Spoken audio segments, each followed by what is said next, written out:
Welcome, Bryte. At church, we're going to do a devotional. Open up John chapter 8 with me, and we're going to read the first 11 verses. John chapter 8, 1 through 11. It says here, "But Jesus went to the Mount of Olives. Early in the morning, he came again to the temple. All the people came to him, and he sat down and taught them. The scribes and the Pharisees brought a woman who had been caught in adultery. And placing her in the midst, they said to him, 'Teacher, this woman has been caught in the act of adultery. Now in the law, Moses commanded us to stone such women.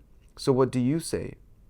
This they said to test him, that they might have some charge to bring against him.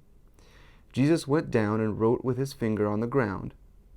And as they continued to ask him, he stood up and said to them, 'Let him who is without sin among you be the first to throw a stone at her.' And once more he bent down and wrote on the ground. But when they heard it, they went away one by one, beginning with the older ones, and Jesus was left alone with the woman standing before him.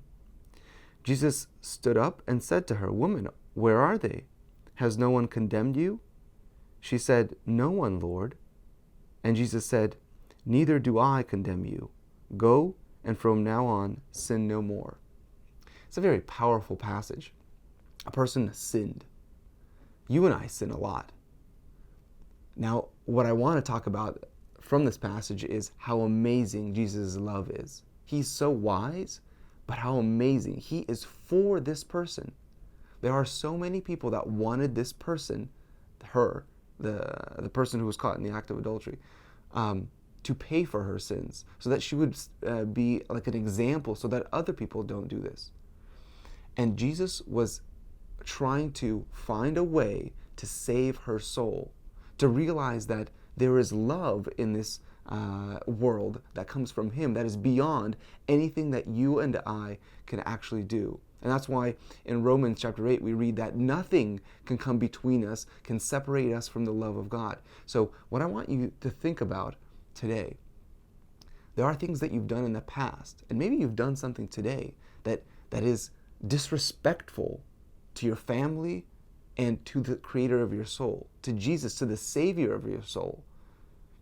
Let the sin sink in, how bad it is, how destructive it is, how bad of an example it is, and literally how it degrades your soul and how it degrades your character for God's kingdom.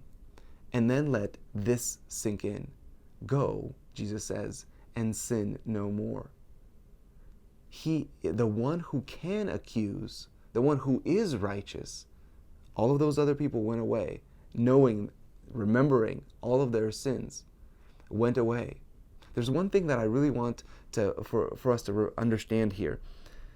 Imagine the gal that was caught right in between Jesus and all of those teachers during that time, all the Pharisees. When Jesus spoke those words, she heard those words.